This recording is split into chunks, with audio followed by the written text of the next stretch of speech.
Ini apaan dah, kok bisa keluar berita yang beginian sekarang? Jadi baru-baru ini kan JKT48 itu abis teater sementara dan gak ada tuh yang namanya tubiran-tubiran yang gede tentang ngebahas sesuatu hal yang menjurus ke wotabul, ya kan? Nah, tiba-tiba nih entah ada kabar dari mana dan seperti apa di tengah orang-orang yang masih kena post teater syndrome atau post teater depression, kayak karena masih pengen banget teateran dan segala rupa, tiba-tiba banget nih ada beberapa media yang nyampein kayak gini, kayak bro, bukannya biasanya media-media itu tuh kalau misalnya ngambil dan mencatut tentang JKT48, kalau misalnya ada sesuatu hal yang lagi rame tentang JKT48, ini tuh kayak nggak ada angin, nggak ada hujan, nggak ada badai, nggak ada apa, orang lagi pada gesrek sama teateran, tiba-tiba ada berita-berita kayak gini. Nah, setelah ditelusuri, nah ini kalian bisa baca aja tweet langsung dari Kak Hanif. Jadi kemungkinan besar ini adalah ada oknum yang membayar terkait berita-berita tersebut, karena berita tersebut itu berita yang udah lama banget diadain lah, intinya kayak gitu. Jadi itu adalah berita di awal tahun keberadaannya JKT48 lah, pasti udah sekitar 10 atau 12 tahun yang lalu. Nah, itu pun kejelasan beritanya dan kevalidan beritanya itu belum jelas. Jadi kayak masih sebatas hoax atau rumor-rumor yang ada di beberapa orang.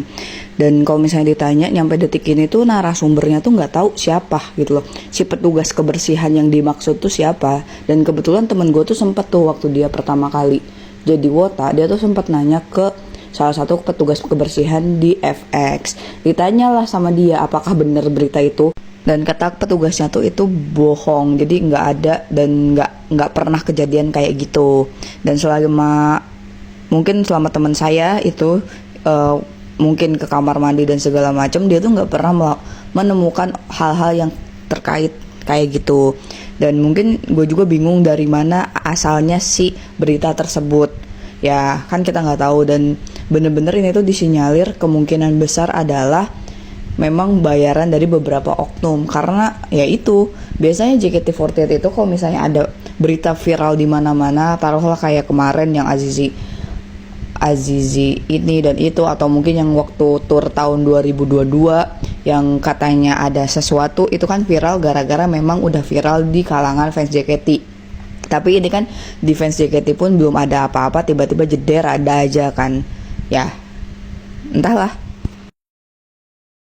Dan kalau misalnya ditanyain lagi dari beberapa fans JKT yang sering ke teater, itu tuh udah nggak ada gitu loh, udah nggak ada hal-hal kayak gitu. Dan istilahnya fans JKT memang kita nggak bisa menafikan juga, memang ada beberapa yang memang otak yang agak kurang beres. Tapi kayaknya untuk mereka melakukan hal itu di teater langsung atau di toilet yang ada di FX itu udah nggak ada. Cuman mungkin kebanyakan mereka itu melakukan hal-hal yang kurang bagus itu tuh di tempat-tempat yang memang safe zone mereka masing-masing, kayak misal kamar mereka atau mungkin Twitter dan segala macam. Ya gue juga nggak bilang semua fans JKT baik, enggak, memang ada fans JKT yang agak kurang ajar banyak, cuman mungkin nggak langsung secara terang-terangan, karena kalau misalnya memang secara terang-terangan kayak gitu pasti langsung digebuk di tempat sama orang lain. Dan ya balik lagi ya guys, seperti yang dibahas sama Ustadz Cifrun, kita tuh harus bisa mengendalikan hawa nafsu kita. Apa yang kita tonton itu kayak harus bener-bener kita itulah generalisir, kayak karena gue juga nggak sedikit dapat laporan ada banyak akun-akun yang istilahnya memakai AI atau artificial intelligence untuk mengedit foto-foto member JKT48. Nah, menurut gua kalian tuh harus dikurang-kurangin lah kayak gitu.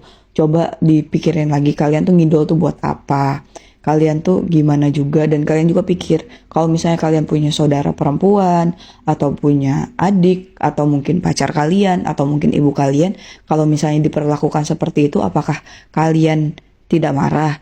Apakah kalian tidak kesel? Soalnya hal-hal kayak gitu tuh udah masuk ke pelecehan seksual.